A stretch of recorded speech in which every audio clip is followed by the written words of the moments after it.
Hey everybody, welcome to another episode of the Legends of Zegen. I'm so excited again because I have a wonderful guest here with me today, and you guys are in for a treat because this guy has some incredible wisdom, some incredible stories to share with you all, and I just can't wait to dive in. So without further ado, I want to introduce you all to James Christensen. And did I say that right? James Christensen? Absolutely. Perfect. So James is a local banker here in Mesa, Arizona, and he has self-described himself, and I love this, as not your typical banker. NYTP. It's NYTB, right? Correct. So James, I want to dive right into that and understand, what does that mean, not your typical banker? So it means several things to me, and it's kind of gone from being not your typical banker to Gateway being just not your typical bank.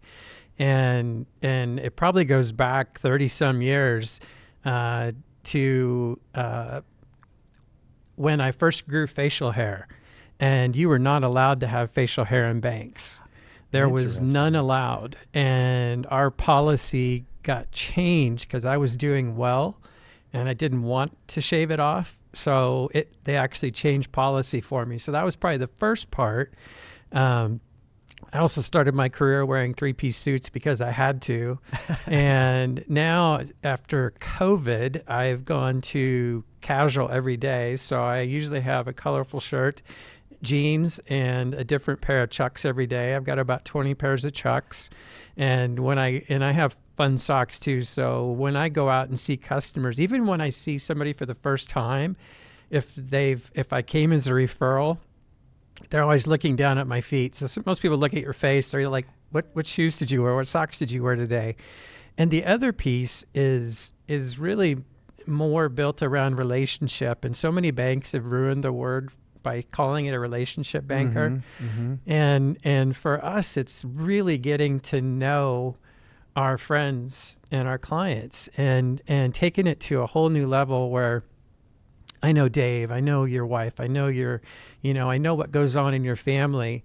And it's just that very, very personal relationship. And it's the last piece of know your typical banker is really having your banker as just another person on your team. It's an extension of your team, and it's not like I have to be scared when I go to the banker. I go there, they look like me, they dress like me. Very approachable in that regard too. And I love that you were talking about your style, your fashion sense, because that is something that you think about when you do go to a bank. It is suits and ties, and it's very stuffy.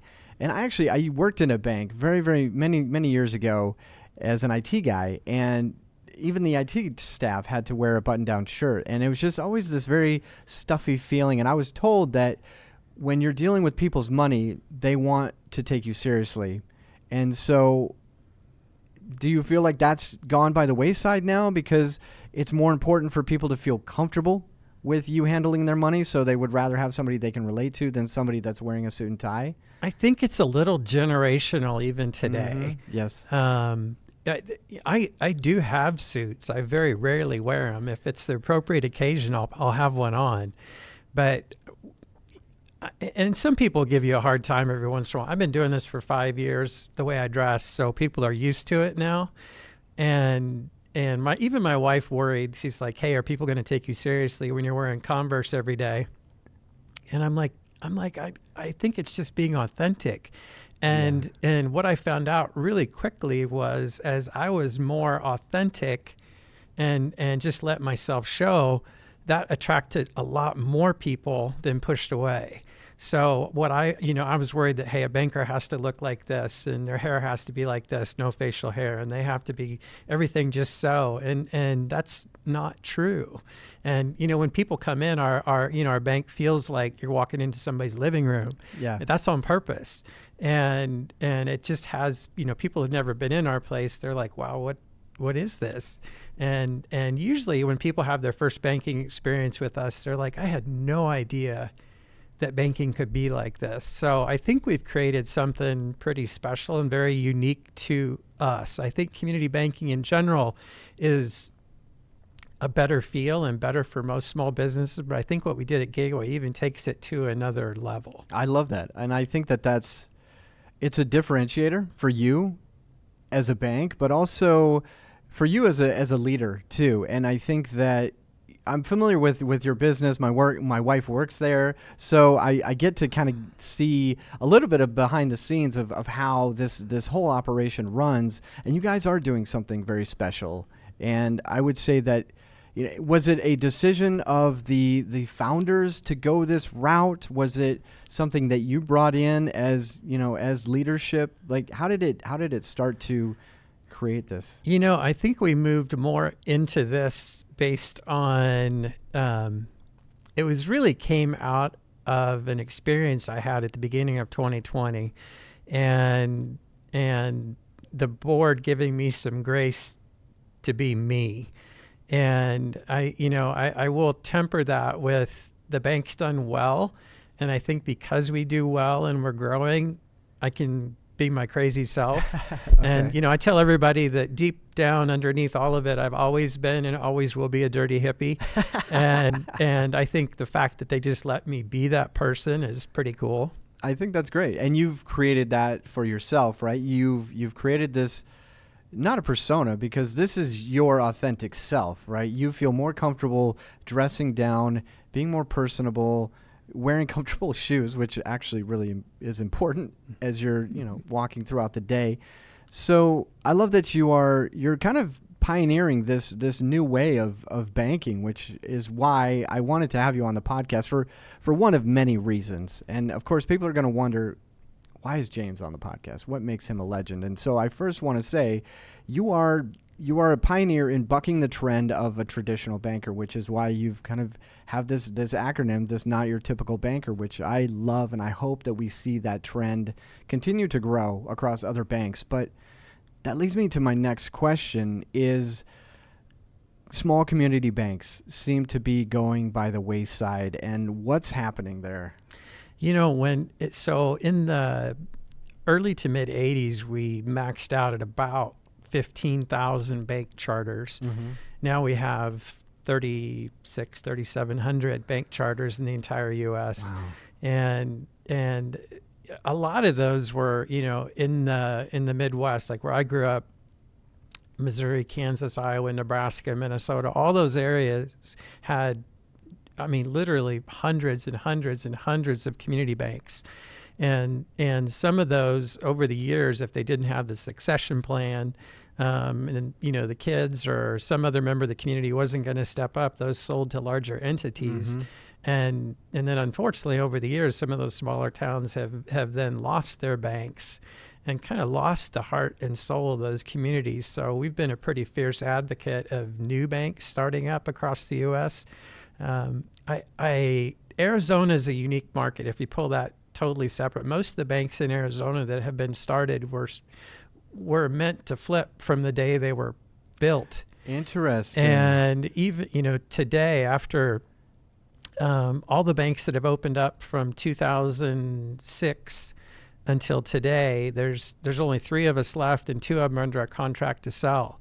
So the only one that'll still be standing is Gateway. Mm-hmm. And we made it very clear from the beginning we were going to stay independent just because we know how important we are to the community. And I don't see the trend turning. It used to be for 4 or 5 million you could start a new bank.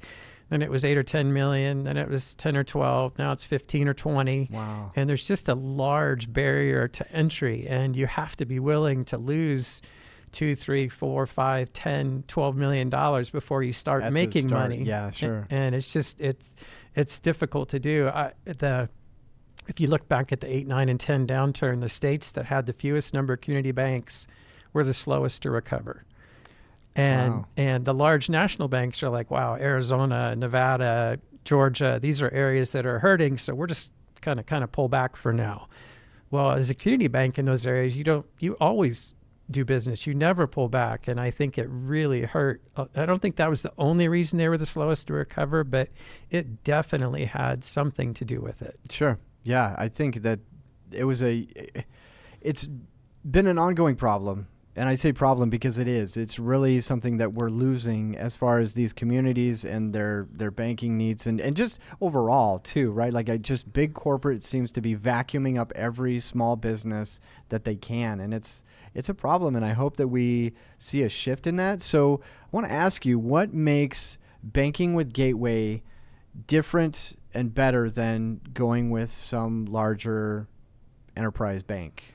Oh, multiple things. Number one, I think just the consultative piece that we have, that we take time to get to know, and then we cater a solution that's specific. It's not like, hey, we think you're all going to fit in this product, or you're all going to look like this. Every company's unique, and I think we're pretty good at putting the pieces together. Yes. And then once you are a client of Gateway, really what ought to sell Gateway all by itself is that the number of failures that have happened since we opened. I think we've had 5 charge-offs since we opened 17 years ago. Wow, that's impressive. And I just, there's some deals on paper you're like, this shouldn't work, but it does. And I think it has a lot to do with the quality of people you deal with. So I think the character piece makes all the difference in the world. And then, if you're already with us and you're struggling, we're going to literally do everything we can to make sure you are successful. That's amazing. And I love that, because that is really an important piece to, you talked about it earlier, about building relationships and actually caring about your customers versus, how much money can they bring us? And I get there is always going to be a bottom line, but what are you willing to give away for that? And so you guys have a magic sauce. It is definitely the people, and I would say it's the leadership as well. And that's, again, you are such a fantastic leader. And I don't even work for you, but I just know you as a person. And the way that you lead your people is certainly by example. And you are a great listener too. And I think that that's such a huge quality that you have. I want to shift a little bit to understanding kind of what makes you you, right? We talked about your personality, to just kind of bucking the trend a little bit, wanting to be genuine and authentic just as your person, because then you can wake up and not have to put on a suit, put on a mask, and be somebody else that you're not. But what is it for you that I think makes you who you are? And I know that's a kind of a maybe esoteric question, but what do you think are your greatest qualities? Oh, greatest qualities. Being empathetic, I think is, I think I'm finally at 60 years old. I'm probably more like my 18-year-old self, a grown-up version, thankfully, but more like my 18-year-old self than I would have been at 40 or 50 or 55. And I think it's, you're so focused on how everybody else thinks about you, and you're worried about what if, and you're like, I can be authentic. Let me put it this way. I think I used to have 2 personalities, a work personality and a home personality. Yeah. And now I have 1. And what you see is what you get. You may or may not like it. It may not be the right fit, and that's okay. But I'm not hiding anything. This is, you get what you see. And that really came out of some hard experiences, and finally coming back to realize that being authentic is everything. Yeah. And it was like when you've tried to be who you think everybody wants you to be for decades, and then finally realizing, oh my goodness, I could have been myself the whole way along and made this journey much, much easier. So would you say that that's a tip for your younger self? If you were to go back in time and tell young James, 18-year-old James, be yourself, is that? I think it is. And, it's one that, like, I even looked, my youngest daughter, and we were having a chat recently, and I'm like, when you go into interview, and the company, she's been with them for a while now, but I'm like, just be you. And I said, everybody loves you. And she's like, well, I have a funny laugh, or I'm like, that makes you awesome. Yes. I mean, like, you are so authentic. You are so loving. You are so caring. Just let it show. if you let out a funny laugh, you let out a funny laugh. Everybody's going to love it. It's going to lighten the mood. And I think the advice I was willing to give everyone else, I finally gave myself grace to use for myself. Unfortunately, it took many, many decades to get there. And, yeah, sure. For literally for decades, I made fun of work-life balance. I'm like, it's not possible. For my job, it's not possible. Well, it is. And the hurdle was me. And getting over that has been life-changing. It doesn't mean I don't work hard. It just means I do have some boundaries. I do have some limits now. I like that. I think that you hit the nail on the head, right? Of telling yourself and giving yourself grace to be who you should be. And again, it takes people a long time to have that realization. And I want to hone in and really dig a little bit deeper into that with you, James, because I know that you have a pretty interesting, fascinating story of, I think, kind of how you came to this realization for yourself. And I want to talk a little bit about the adversity that you've faced. And I want to ask you, I'm just going to ask you, because I know you'll tell this story, but what's one of the hardest challenges you've faced as of recently, within the last 10 years? Within the last it definitely would have been my breakdown right before COVID. Mm-hmm. And that was, it's kind of like just going 100 miles an hour and running into a wall. I mean, and I could perform at a high level until I couldn't. And it was also, decades of 3-4 hours of sleep a night. And then before I had my breakdown, I didn't sleep for a little over 3 days. And it was, your mind does all kinds of fun things at that point. And it's not really reasonable. In our family, depression is pretty common. Okay. And, it's something I've dealt with. And I'm like, I can, just brush this off, or I can work my way around it. Get through it, type of power through it. You can suck it up. Mm-hmm. All the stupid advice you've ever heard. Right, yeah. And I thought I was doing a pretty good job of that until I just lost it. And it really there was a whole bunch of things that led up to it,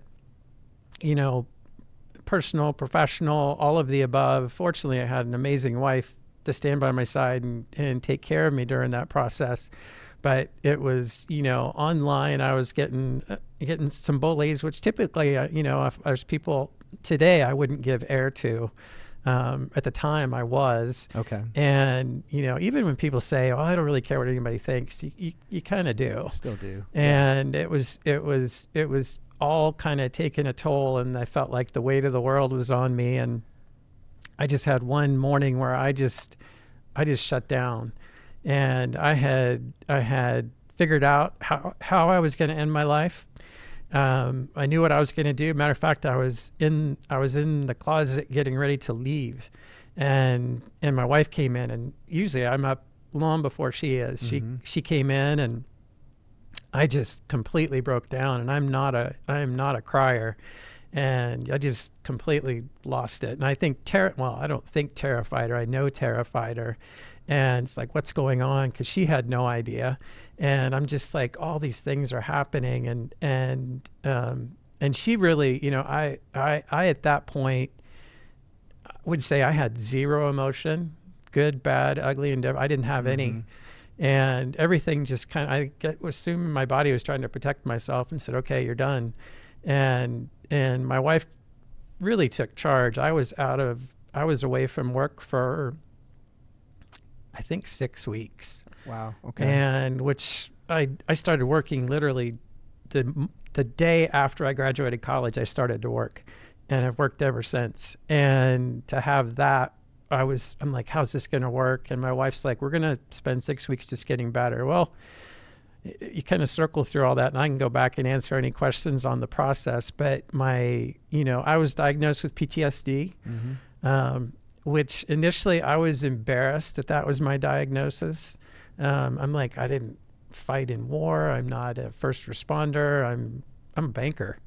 And, sure. I'm like, oh, there's other things that can happen over, the course of a lifetime. And through some of that came some realizations from childhood as well. So there's all kinds of things that came around. But I do remember one of the very few things, I was in the hospital the first week, and one of the very first things that, well, actually about the only thing I can remember from a hospital week is the psychiatrist in the hospital. She's like, this is going to be the best thing that ever happened to you.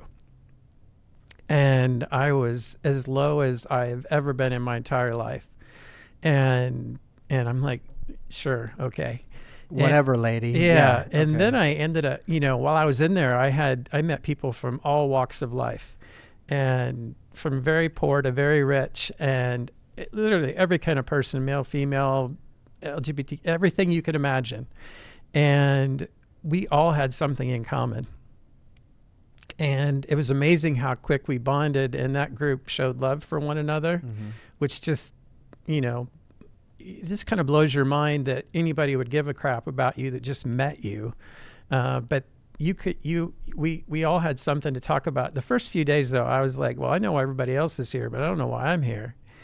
And about day 3, it started setting in, and that kind of began the recovery that took a long time, and really, honestly, is still continuing almost 5 years later. That was the change in life where I'm like, I have to do something different. I have to be who I am. I have to draw some lines around work. I have to draw some lines at home. Yeah.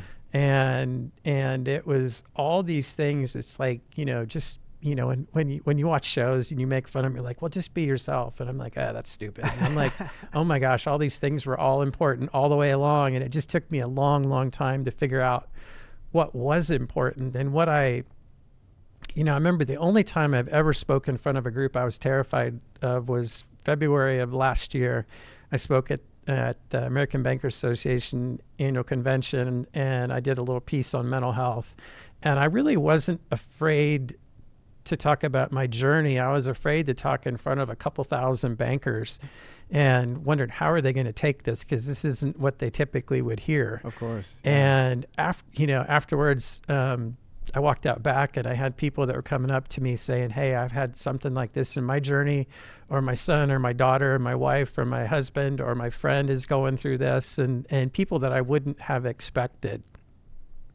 And now, you roll forward, and now at the bank, we do mindful resilience, we do yoga, we do fitness classes, we do nutrition. And I tell my friends, they're like, what makes Gateway so sticky? Why don't you have any turnover? I'm like, well, almost all of it has nothing to do with banking. It has to do with seeing the whole person. And I had things that were so life-changing for me. I'm like, I want my team to have the ability to experience these too. Some of them may be their cup of tea, and some of them aren't, which is fine. Sure. But it was like, why not share this? So that's kind of what's evolved over the last 5 years into what we are now. So you get some of my Mindful Mondays through the bank, which is my kind of my little rants and things on different things in life from my perspective. So I love that. And I mean, kudos to you for not only overcoming something so challenging. I'm bummed to hear that you literally had to, hit a wall and come to a point where you wanted to leave the planet, right? And so, for you to, I guess, have the mindfulness, and you mentioned, right, like Anita, your wife, was very instrumental in kind of pushing you to go and get help, and I think that's amazing. So shout out to her for sure. But also, I mean, big kudos to you for just stepping into it, leaning into it, not knowing where you were going to head with it, right? And ultimately working on fixing yourself, but now being a champion for other people. And I know that you've been on other podcasts sharing your story. You've obviously stepped in front of thousands of bankers to share your story. So it's important for you, I think it sounds like, to not only process what you've had to go through, but share that with other people so you can help them either head it off at the pass or, deal with it at the present time. So again, just awesome stuff from you, James. But I do want to trace back a little bit so that people who have just heard what you shared can understand kind of maybe they're somewhere in that beginning phase, right, where they're starting to approach burnout. And was that what you would say you experienced, was just extreme burnout? That was definitely part of it. Okay. Burnout and it's just kind of, depression was a piece of that, and then just kind of getting hit from all sides from everybody expecting something from you. Sure. And it's just a very, a lot of people live a very public life. My life's very, Monday through Friday is very public. Yeah. Saturday, Sunday, not so much. And it just kind of all comes together to cause so much stress. And depression itself isn't logical. I mean, people would see my life or see my family. I mean, I have wonderful daughters, wonderful wife. They're like, man, you have a great life. I'm like, I do. At that particular point in time, I couldn't see it, or I wasn't experiencing any of it. And, for people that are going through it, when you're going through it, you feel like you're the only one. Yeah, sure. I'm like, surely none of my friends are going through this or ever have gone through this. And I would just say with whoever your closest confidants are, or your best friends, just to have some of those open conversations and see where it leads. Sometimes it's just being able to talk to somebody. As a CEO, I tell people it's one of the lonelier positions on the earth. Yeah, sure. A lot of people, but you're the one that everybody else is going to come to. Where do you go? And who do you talk to? And it's like, well, I can just, absorb all this, but then I have to do something with it. And so, this is going to sound weird, but when people are experiencing that, I feel like having gone through what I've gone through, I can feel it. And my intuition's been pretty good so far. And just, putting your hand on somebody's shoulder and saying, how you doing? And looking at them like, I'm not expecting you to say just fine. Yes. Tell me. Yes. And if you're not ready, fine. But it's amazing how many times people will be like, this is what's going on. And just having somebody to listen to. I'm not the therapist. I'm not the licensed person, but there's, just to say, hey, I've been in your shoes. Yes. And in some ways, my grandma was, she was in AA for years and helped people until she died.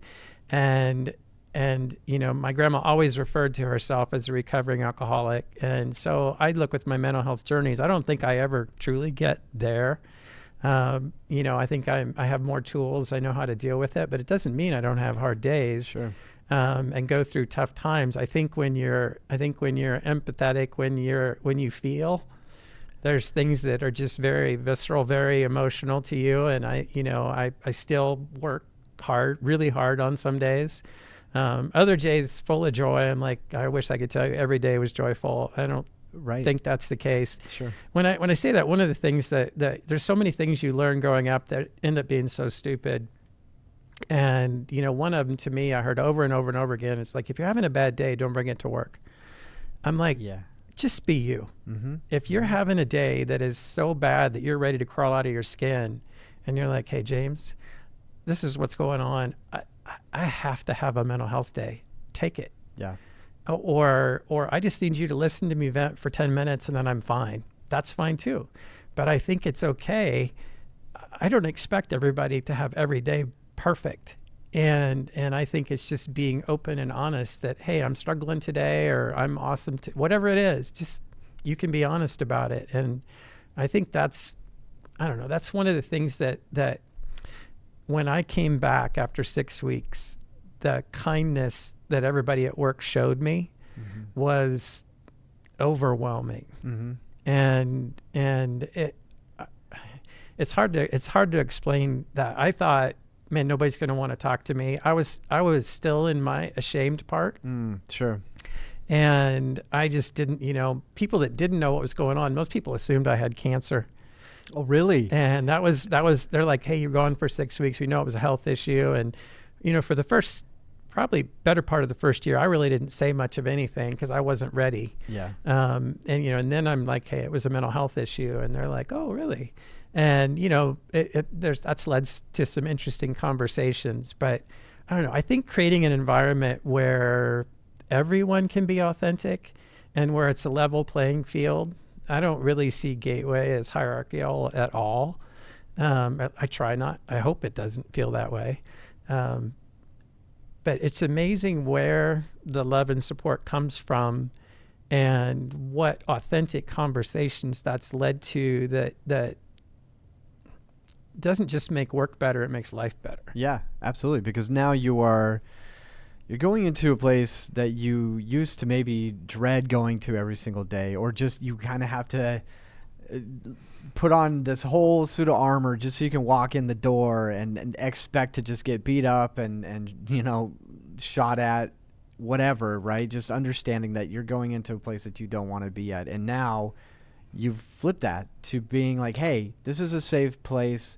We can all be authentic. Just, share your feelings, right? And not to say that your feelings are always going to be right, but at least you're open to sharing your feelings. Like, that's something that you, I think, have created or fostered at Gateway. And I think that that's something that, man, I wish, selfishly, I'm like, man, and I told this to Elle, I would love to work at Gateway just because of that environment, right? I've worked in some very brutal corporate environments where you're just literally a number, and I've had some very terrible bosses. And so just knowing that that does exist out there, for you, what would you say to other leaders out there?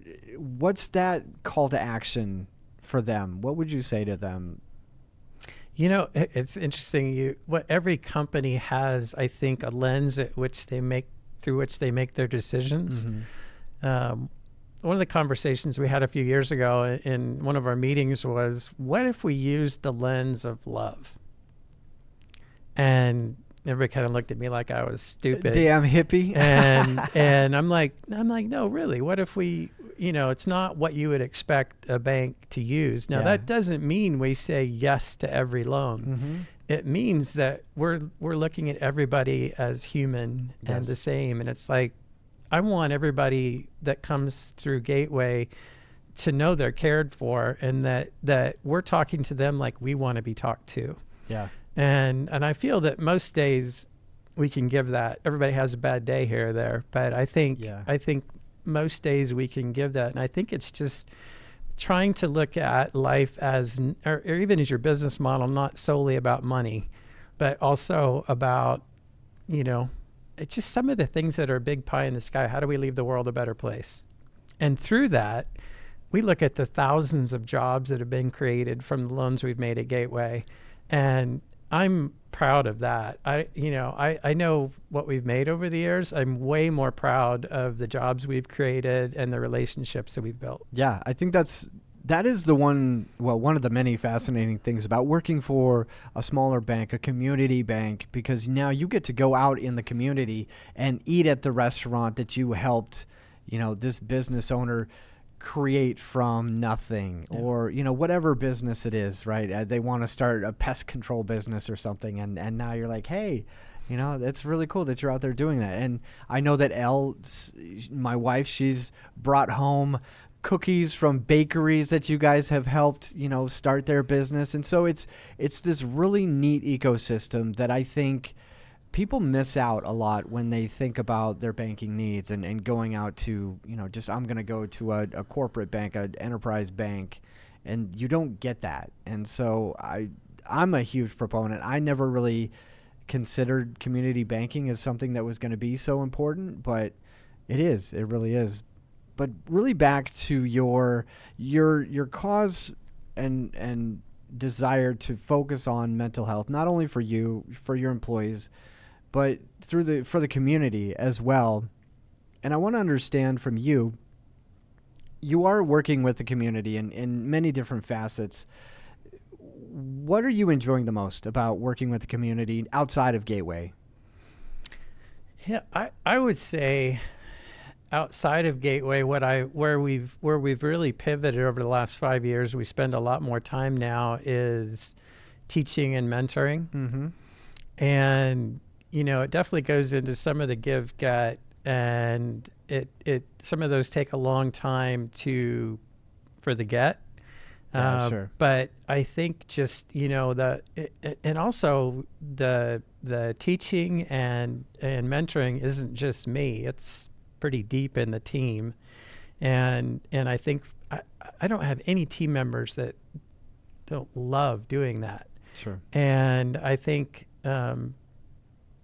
having that relationship with the community to know that okay, I have a startup matter of fact, I don't even have a startup yet. I'm just thinking about it, but I know who I can go talk to now. Yeah. And I'm going to talk to the people that actually get to make the decisions. And then they're just like, man, I can't tell how many conversations we've been in, whether it's me or L or one of the other lenders at the bank. And people are like, I can't believe I'm sitting here having this conversation with you and you're sharing this information with me. And I think it's just showing that level of care and support, which is, it's people want to be heard. They want to be seen. They want to be valued. And it's like, I want that. Yes. So if I can give that to you in any way, we won.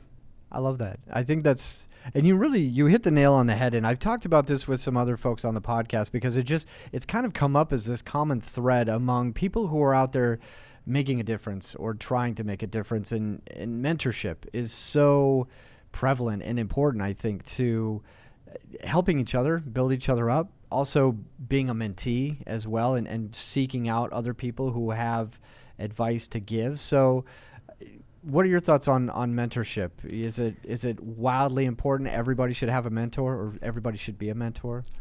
Yes to both. And I'll tell you, I had early in my banking career, I think it was my second year in banking, second or third, and one of my clients I met, and I was just fascinated. I'm just like, he's incredible. He's just a really cool human. Mm-hmm. They started a business with not much money and became wildly successful, and their team was wildly successful. And I'm like, I want this. And he was my mentor for many, many years. And he still lives in Kansas City. Super nice human. I just talked to him about 6 months ago. And he and I talked a couple times a year, no matter what. And then it had been several years. So I called him in probably spring of this year. And I'm like, Bill, I just wanted to tell you thanks. He's like, for what? And I'm like, all the cheerleading and the mentoring. And, I remember having conversations with him. He's like, at some point you'll be running your own bank. I'm like, yeah. Sounds good, but I seriously doubt that. And so many things have happened in my career, and I'm just, I don't know if I'll ever be exactly as good as he was. I don't think we're exactly the same, but we have a lot of the same core beliefs. But I know how much of a difference he made in my life. And some of the people I meet now, I had a mentee this morning, and she's comes out of the communications world. So as far as creativity and marketing, communication, she's amazing. And instead of just giving her the spiel, I'm like, what do you need? And she's like, the financial side just isn't my thing. And can you walk me through some of these things? And we did. And so we talked for about 40 minutes, and she's going to send me some more information. I kind of help her to the next level. And she's like, she's taking notes furiously. And I love that. And this is a 6-week mentorship. But I'm like, everybody I've ever mentored through these programs, I said, when the 6 weeks is over, you still have my mobile phone number. And most of the people I've mentored, not all, but most of them we've stayed in contact with. Very cool. One of them, I'm actually going to Houston to see a play she put together for mental health for kids next spring of 2025. Really? And that's awesome. It's just fun to see things all the way through. And honestly, I think as a mentor, if the only thing you did was be a cheerleader, it was worth it. I don't know. I still feel like it's cheating because I feel like I get so much out of that being whether I'm a mentor or mentee, I feel like I get a lot. Sure. Yeah. It's value on both sides, I think. And it's very beneficial to seek that out. But I think there's a lot of people who are, I know I am, I'm always thinking this person that I really revere is somebody very well deep into something that I want to do. I'm like, they're too busy. They can't be my mentor. So for those people who are maybe nervous to reach out to get a mentor, any advice to seeking out a mentor? I think I don't think you're going to know exactly where you're going to find your mentor. Mm-hmm. Sometimes there's organizations you're involved with where they'll put you together. But I think if you're really anywhere out in public or even listening online and you hear something you really like, if you call somebody and you're like, hey, I overheard your conversation, sorry, from the next table, or I heard you on the radio or I heard you on the podcast, And I really admired that. I was wondering if we could have a follow-up conversation. And from there, you decide, I mean, there's not many people that are like, oh, cool, I made a difference. And now they want, they want to deepen this and take this to another level. I think just asking people that you admire. I love that. I think that's good advice. And honestly, I mean, there's a good chance that people are going to reach out to you after this podcast and be like, hey, James, will you be my mentor? We want a dirty hippie as a mentor. Will you do that, please? Yeah. Or even if you're, I really want to get some new Converse, James will definitely help consult you on which pairs to get. And which are best customizable. Yes. Absolutely. Yeah, you are an absolute pro. I mean, you have such an amazing Converse shoe collection. Are you wearing some today? Of course. Yeah. Okay. We have the peace signs today. today. I love that. Now, I do want to I want to talk just a little bit about your involvement with the community as well, because I know that you're part of Local Arizona First.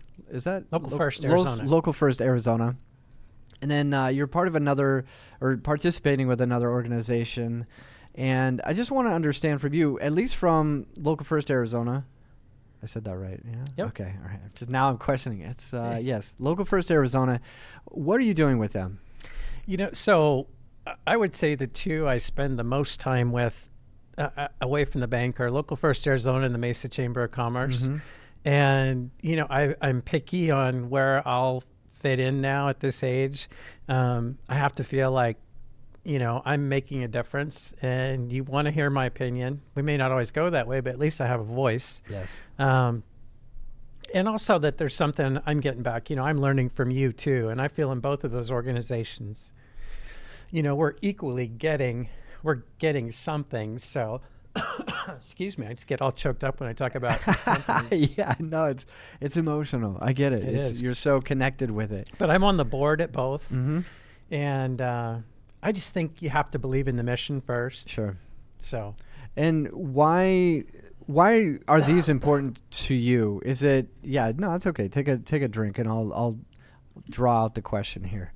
So why is it so important to be involved in these things? Why do you want to be part of the board? What is it that you get out of it? I mean, is it the relationship building? Is it, you said you believe in the mission, but I mean, why is it important to you? I think it's the mission. I think I'm always learning. I like to learn. And there's always something I learn from any organization I'm involved with. But I also think we're built for more than ourselves. Yeah. And that's where, I'm very much a believer in servant leadership. And I think you do need to give back. Yeah. I think if you've been successful in any aspect of your life, it's not just for you. Yeah. I like that. I think that's good. It's just, for me, it seems like we're so, especially people early on in their career, or maybe deep in the heart of their career, they're so focused on just being good at that. They oftentimes maybe forget either where they came from, or that there's other things out there that they can get more value from, or just even personal edification, gratification from. And so do you think it's important to get involved earlier on in your career than later on in your career? I think if you start about age 5, that's about right. Okay. I just think it makes your life richer. Mm-hmm. And, when I look at my friends, when we graduated college in the mid 80s, and the folks that ended up doing well, I would say most of us academically did decent to well, but we're involved in a lot of things other than just going to class. Yeah. And it had to, any organization we were involved with, and it just made you, I may be very book smart, but I can't talk to another human. And, there's things I've learned over the years. I can help folks get better. Yeah. But there's, not everybody has the same skill set. Right. And there's some things that I cannot shove that square peg through the round hole no matter how hard I try. Right. It's difficult. Yeah. And I think it is good. It's important. And do you think that that's attributed to some of your just success? I mean, do you think you're successful? That's a good question. I don't think anybody's ever asked me that before. So I would answer that a couple different ways. Okay. Financially, probably more successful than I ever thought I would be ever. Which to some people may not be, but for me, when you start from zero, the growth, but I would say what's been the coolest thing about what I've been able to do for a living is it's given me a platform that I can show human kindness to everyone and get it back 10 times over. So I'd say that's success. I would absolutely. I would say that's success. It's really hard to be recognized for success, though. It's really uncomfortable. I'd way rather see one of my team members get rewarded or move up. It's way more fun to see, your team members continue to get to new levels and continue. I mean, my team's a lot smarter than I am. And they're just good. They're just good humans. They do a lot of good in the world, and I'm thrilled that that's the culture beyond me. And that's why I've worked so hard over the last 5 years to build a young team, with one old guy on it being me, and just to have people that everybody's going to run the bank a little differently than me. Right. But I want people that care about other people, and when people say it's not personal, I'm like, everything's personal. It's all personal. Yeah. And I think it's, it's sometimes crappy things have to happen. But I think you just hit them head on and you deal with it. But I think, I look at when you say successful, the one thing now that comes to mind, I look at the team we have now, which you probably never in a million years would have put us all together. I have the best, the coolest group of humans I get to spend more time with than my family members. Right. And that part, I feel incredibly blessed. That's awesome. I think that's well said. And you had mentioned that you would rather see your team or an individual get recognized versus yourself, which I think is an awesome thing to say. But it's kind of, you both get something out of that, right? Because you're a leader, and so your job is to make sure that your people are growing and being successful themselves. And so by just not osmosis but just conduit, you also kind of get to get some of that success as well, or that gratification, or that feeling of accomplishment, because you were part of that, right? I mean, of course, they did the lion's share of the work because they're the ones who achieved it, but you also kind of helped them along that path, which I think is also part of being a leader and being a successful leader. So I ask that in jest because I think you're an extremely successful person. I think that I look up to you, James. I think that you've accomplished a lot in your lifetime. I didn't know you before I knew you at Gateway, so I know that you have a lot of probably really cool stories that we're just going to have to do another episode and kind of go back to the history of James. But I really wanted to kind of just capture this moment in time of the last 10 years that you have kind of experienced. And I'm so grateful that you kind of sat down with me today and even talked about it. I mean, I really appreciate it. But you have accomplished a lot. You are going to accomplish even more. I think that your trajectory is continuing to grow and rise. The bank, you've got some incredible people working there. You said it great. I mean, you're just amazing human beings that you get to be around every single day. I agree with that. So I wanted to end it here because we're getting close to time, and I know you're an extremely busy guy out there. So I wanted to ask you, final question, what in your mind makes someone legendary? Yeah, that's a really good question. And I if you would have asked me 5 years ago, I probably would have given you a much different answer. I would say what makes somebody legendary is somebody that's curious and caring. I like that. Can you expound on that? I think people that we haven't discovered everything. We haven't found the best way to do everything. Right. And it seems like when we're young, anything's possible.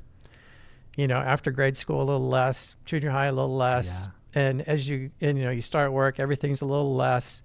and you're like, hey, I'm trying to fit within this box. And I think we lose that creativity and that curiosity. And I think the people that do amazing things in the world are the ones that assume, what if there were no boundaries? What if I could do anything?